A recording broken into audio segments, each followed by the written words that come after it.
Ya, yuk. Ya.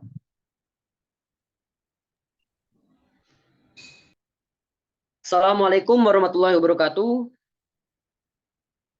Kami dari kelompok 5 akan menjelaskan dan memaparkan hasil dari kerja kita mengenai mata kuliah pemodelan dan simulasi sistem, yakni tingkat pengangguran di Indonesia. Sebelum kita menjelaskan dan memaparkan, perkenalkan saya Asim Mahmudi dengan NPM 2154231016. Saya Filsa Septia Perdana dengan NPM 2154231003. Saya Tasrikul Akrom dengan NPM 2114231023. Saya Cindy Sasmita dengan NPM 2114231012. Saya Siva Aulewanda Aziza dengan NPM 2114231002. Saya Fania Marta Julieta dengan NPM 2114231044. Saya Rebecca Siregar dengan NPM 2114231025. Baik, di sini untuk kelompok kami mengangkat kasus mengenai tingkat pengangguran di Indonesia. Untuk pengangguran sendiri dapat didefinisikan sebagai keadaan di mana seseorang yang tergolong dalam angkatan kerja tidak memiliki pekerjaan dan secara aktif tidak mencari pekerjaan. Untuk pengangguran sendiri itu dapat diklasifikasikan menjadi beberapa kelompok, yaitu ada pengangguran terbuka, pengangguran tersembunyi, pengangguran friksional, pengangguran struktural, dan pengangguran siklikal. Untuk tingkat pengangguran di Indonesia sendiri tergolong cukup tinggi karena adanya beberapa faktor. Yang pertama itu ada faktor ekonomi. Untuk faktor ekonomi sendiri ini karena dipengaruhi oleh pertumbuhan ekonomi yang lambat, kemudian adanya krisis ekonomi dan inflasi yang naik turun, kemudian pengangguran struktural dan ketidakcocokan keterampilan. Kemudian ada faktor penyebab yang selanjutnya itu demografi. Untuk demografi sendiri itu dipengaruhi oleh pertumbuhan angka kerja yang tinggi dan bonus demografi. Selanjutnya ada faktor penyebab teknologi, yaitu adanya otomatisasi dan artificial intelligence atau AI. Karena perkembangan teknologi yang semakin pesat, sehingga semakin menurunnya kebutuhan akan manusia, sehingga tingkat pengangguran di Indonesia itu akan meningkat. Yang selanjutnya ada kebijakan. Untuk kebijakan sendiri karena dipengaruhi oleh kebijakan tenaga kerjaan yang tidak efektif dan regulasi yang rumit. Dan yang terakhir ada faktor penyebab dari pendidikan. Untuk pendidikan sendiri ini dapat dipengaruhi oleh sistem pendidikan yang tidak relevan dengan kebutuhan pasar kerja dan kesenjangan kualitas pendidikan yang ada di Indonesia itu sendiri. Selanjutnya dampak pengangguran di Indonesia. Nah, dampak pengangguran di Indonesia ini dibagi menjadi 3, yaitu sosial, ekonomi, dan politik. Untuk sosial di sini yaitu seperti kemiskinan. Pengangguran memicu jurang kemiskinan yang semakin dalam. Hilangnya pendapatan membuat individu dan keluarga mereka itu kesulitan memenuhi kebutuhan dasar seperti sandang dan pangan. Lalu ketidaksetaraan. Nah, ketidaksetaraan ini seperti kesenjangan antara kaya dan miskin semakin lebar. Pengangguran terkonsentrasi pada kelompok marginal, mempersalah kesenjangan sosial dan memicu ketenangan.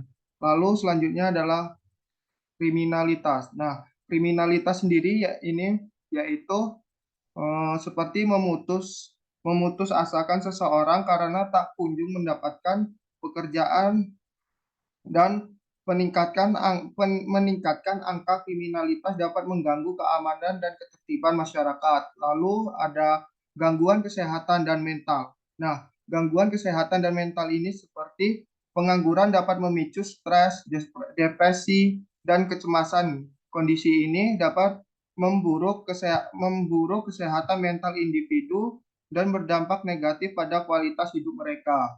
Lalu selanjutnya adalah dampak ekonomi. Nah, dampak ekonomi sendiri ini merupakan seperti penurunan daya beli. Nah, Hilangnya pendapatan akibat pengangguran berakibat pada penurunan daya beli masyarakat, seperti halnya berdampak negatif pada sektor usaha dan menghambat pertumbuhan ekonomi. Lalu selanjutnya penurunan pendapatan pajak. Nah, penurunan pendapatan pajak di sini berkurangnya lapangan kerja dan pendapatan individu, otomatis penurunan penerimaan pajak negara ini akan turun. Nah, hal ini dapat menghambat pembiayaan berbagai program pembangunan dan pelayanan publik. Lalu selanjutnya adalah meningkatkan beban negara. Nah, meningkatnya beban negara di sini yaitu meningkatnya pengangguran dapat meningkatkan beban negara seperti biaya bantuan sosial dan program pelatihan kerja. Lalu selanjutnya yang terakhir yaitu dampak politik. Nah, dampak politik di sini seperti ketidakstabilan politik. Nah, ketidakstabilan politik di sini yaitu suatu kepuasan masyarakat akibat pengangguran dapat memicu demonstrasi dan aksi protes. Hal ini dapat mengganggu stabilitas politik dan keamanan negara. Lalu ada ketidakkepercayaan terhadap pemerintah. Nah, ketidakkepercayaan kepada pemerintah ini seperti contohnya ketidakmampuan pemerintah dalam mengatasi pengangguran dapat memicu rasa frustasi dan ketidakpercayaan masyarakat terhadap pemerintah. Selanjutnya ada beberapa solusi yang kami diskusikan di kelompok kami, yaitu salah satunya meningkatkan relevansi pendidikan dengan kebutuhan pasar kerja, di mana salah satu faktor dari pengangguran ini sendiri yaitu pendidikan. Jadi kemitraan antara lembaga pendidikan dan industri dapat didorong. Ini melibatkan berkolaborasi dengan perusahaan-perusahaan untuk mengembangkan kurikulum yang sesuai dengan kebutuhan pasar kerja saat ini dan mendatang. Program magang dan praktik kerja dapat ditingkatkan untuk memberikan pengalaman kerja langsung kepada mahasiswa. Ini membantu mereka memperoleh keterampilan praktis yang diperlukan di tempat kerja sebenarnya. Kemudian fokus pada pembelajaran seumur hidup dan pengembangan keterampilan. Pendidikan tidak harus berhenti setelah mendapatkan gelar. Program-program pendidikan berkelanjutan harus tersedia untuk memungkinkan pekerja untuk terus mengembangkan keterampilan mereka sesuai dengan perubahan dalam pasar kerja. Kemudian yang kedua yaitu memanfaatkan teknologi untuk menciptakan lapangan kerja. Dengan mendorong pengusaha untuk memanfaatkan teknologi baru untuk menciptakan lapangan kerja baru. Ini bisa berupa inovasi dalam industri yang sudah ada atau penciptaan bisnis baru yang sepenuhnya berbasis teknologi. Investasi dalam infrastruktur teknologi seperti broadband yang cepat dan luas untuk memungkinkan pertumbuhan bisnis digital di berbagai daerah. Kemudian, program pelatihan dan pendidikan untuk mempersiapkan pekerja dengan keterampilan yang diperlukan dalam ekonomi digital. Ini termasuk pelatihan dalam pemrograman, analisis data, dan keahlian digital lainnya yang diperlukan dalam banyak lapangan pekerjaan masa kini dan masa depan. Dengan pendekatan yang komprehensif dan berkelanjutan terhadap dua pendekatan ini diharapkan dapat mengurangi tingkat pengangguran dan meningkatkan kualitas tenaga kerja secara keseluruhan.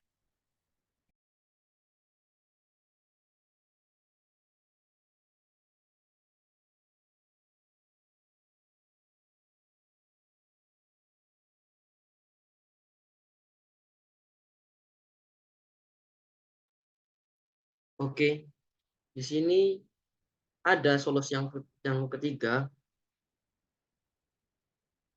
Yang ketiga yaitu meningkatkan pertumbuhan ekonomi.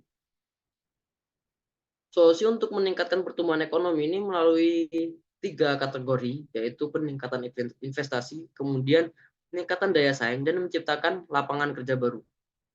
Di dalam meningkatkan investasi ini ada beberapa hal yang perlu kita perhatikan, yaitu yang pertama insentif pajak, seperti memberikan insentif pajak bagi investor lokal dan asing yang berinvestasi di sektor-sektor strategis. Kemudian yaitu permudahan perizinan. Nah, menyederhanakan proses perizinan investasi dengan mengurangi birokrasi dan mempercepat waktu pemrosesan, membangun layanan satu atap atau one stop service untuk memfasilitasi investor. kemudian stabilitas regulasi, kemudian infrastruktur yang baik. Nah, infrastruktur yang baik ini mengembangkan infrastruktur fisik dan digital yang mendukung seperti jalan, pelabuhan, listrik, dan internet berkecepatan tinggi. Nah, ini untuk menarik lebih banyak investasi. Kemudian yang kedua yaitu meningkatkan daya saing. Di dalam meningkatkan daya saing ini, yang pertama itu meningkatkan kualitas pendidikan. Nah, mengapa meningkatkan kualitas pendidikan? Nah, karena menginvestasikan pada sistem pendidikan ini untuk memastikan lulusan yang kompeten dan siap kerja, meningkatkan keterampilan tenaga kerja melalui pendidikan vokasional dan pelatihan profesional. Nah, di sini juga ada digitalisasi UKM yang membantu usaha-usaha kecil ini menengah dalam adopsi teknologi digital untuk meningkatkan efisiensi operasional dan akses pasar. Dan akses pasar ini bisa melalui pelatihan, subsidi, atau program pendampingan. Kemudian ada promosi produk lokal, yaitu mempromosikan produk-produk lokal melalui kampanye pemasaran nasional dan internasional, serta mendukung pelaku usaha dalam mendapatkan sertifikasi kualitas yang diakui secara global. Nah, yang ketiga itu ada menciptakan lapangan kerja baru. Yang pertama yaitu mengembangkan sektor-sektor baru. Kemudian program wirausaha, investasi di infrastruktur, kemudian kebijakan tenaga kerja fleksibel. Nah, ini menerapkan kebijakan tenaga kerja yang lebih fleksibel untuk menyesuaikan dengan dinamika pasar kerja seperti fleksibilitas jam kerja dan kontrak kerja yang mendukung gig ekonomi. Dengan mengimplementasikan langkah-langkah ini, nah kita dapat meningkatkan pertumbuhan ekonomi melalui peningkatan investasi, daya saing, dan menciptakan lapangan kerja baru. Sehingga terciptalah ekonomi yang lebih kuat dan berkelanjutan.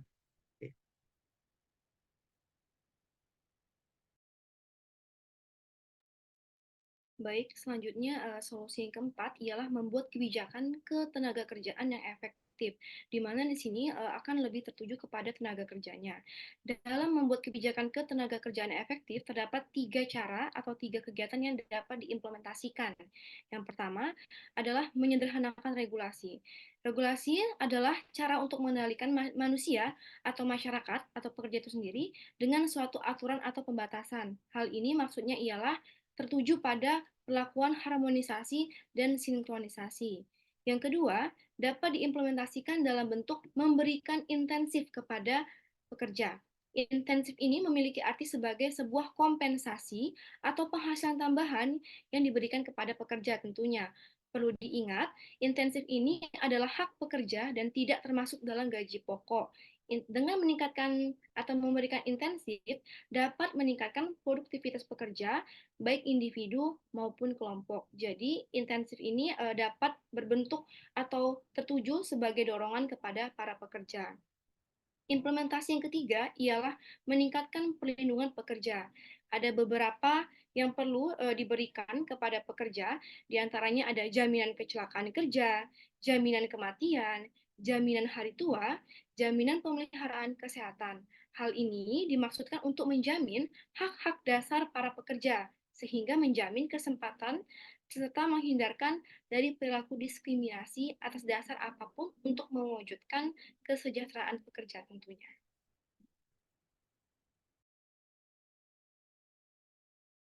Baiklah, untuk solusi yang terakhir yaitu mengembangkan keterampilan angkatan kerja. Ini melibatkan upaya untuk meningkatkan kualitas pendidikan dengan kurikulum yang relevan dan terkini, memberikan pelatihan keterampilan yang praktis sesuai dengan tuntutan pasar kerja, serta meningkatkan aksesibilitas terhadap pendidikan dan pelatihan untuk semua lapisan masyarakat agar lebih inklusif dan berkesinambungan. Untuk implementasi yang pertama yaitu meningkatkan kualitas pendidikan. Meningkatkan kualitas pendidikan merupakan langkah awal yang penting untuk mengembangkan keterampilan angkatan kerja. Hal ini dapat dilakukan dengan memberikan pelatihan yang lebih spesifik dan relevan dengan kebutuhan suatu organisasi. Dengan demikian, pekerja dapat memperoleh pengetahuan dan keterampilan yang lebih baik untuk meningkatkan kinerja mereka. Selain itu, meningkatkan kualitas pendidikan juga dapat membantu meningkatkan motivasi dan kepuasan pekerja, yang pada akhirnya dapat meningkatkan kinerja seorang pekerja. Untuk yang kedua yaitu memberikan pelatihan keterampilan. Memberikan pelatihan keterampilan merupakan cara yang efektif untuk meningkatkan keterampilan angkatan kerja. Pelatihan dapat berupa workshop atau mentoring yang membantu pekerja memperoleh keterampilan baru dan meningkatkan kinerja mereka. Pelatihan juga dapat membantu pekerja untuk meningkatkan kemampuan komunikasi, manajemen waktu, dan keterampilan lainnya yang penting untuk kinerjanya. Untuk implementasi yang ketiga yaitu meningkatkan akses pendidikan dan pelatihan adalah cara lain untuk meningkatkan keterampilan angkatan kerja. Hal ini dapat dilakukan dengan memberikan kesempatan kepada para pekerja untuk mengikuti kursus, workshop, atau pelatihan yang relevan dengan kebutuhannya. Selain itu, meningkatkan akses juga dapat membantu para pekerja untuk mengikuti program pendidikan lanjutan seperti gelar master atau doktoral yang dapat membantu meningkatkan keterampilan mereka. Dengan mengembangkan keterampilan angkatan kerja, dapat meningkatkan kinerja, meningkatkan motivasi dan kepuasan pekerja, serta meningkatkan kompetensi mereka untuk menghadapi tantangan masa depan. Baik, memasuki data. Di sini kami pengambilan data itu berdasarkan laporan Badan Pusat Statistik atau BPS, yang mana jumlah pengangguran di Indonesia itu mencapai 7,86 juta. 7,86 juta orang pada Agustus 2023. Nah, jumlah ini berkurang sekitar 560.000 orang atau 6,77% dibanding Agustus 2022. Nah, berdasarkan BPS ini, data pengangguran di Indonesia tersebut mencapai 4 kelompok penduduk. Yang mana yang pertama yaitu penduduk yang tak punya pekerjaan dan sedang mencari pekerjaan. Yang kedua yaitu penduduk yang tak punya pekerjaan dan sedang mempersiapkan usaha. Yang ketiga yaitu penduduk yang tak punya pekerjaan dan tidak mencari pekerjaan karena merasa tidak mungkin mendapat pekerjaan. Dan yang terakhir yaitu penduduk yang sudah mulai mencari pekerjaan, sudah punya pekerjaan tetapi belum mulai bekerja. Nah, adapun kesimpulan yang dapat kami simpulkan bahwasannya peningkatan pengangguran di Indonesia ini sebuah ancaman yang kompleks, dibutuhkan solusi multi-phase, yang mana peningkatan pengangguran di Indonesia ini bagaikan bom waktu yang siap meledak, yang mana itu dibalik statistik yang mengkhawatirkan, terdapat berbagai faktor kompleks yang saling terkait, mulai dari kesulitan ekonomi, ketidakcocokan keterampilan, hingga sistem pendidik yang tidak relevan, yang mana pun juga tidak main-main, mulai dari kemiskinan dan kriminalitas hingga ketidakstabilan politik. Nah, menyadari urgensi ini, solusi yang komprehensif dan multidimensi menjadi kunci.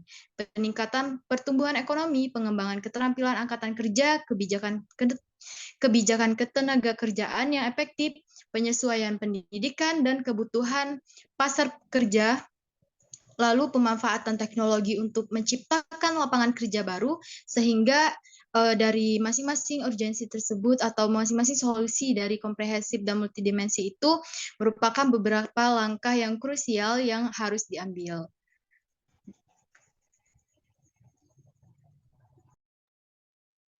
Oke, mungkin cukup sekian presentasi dari kita.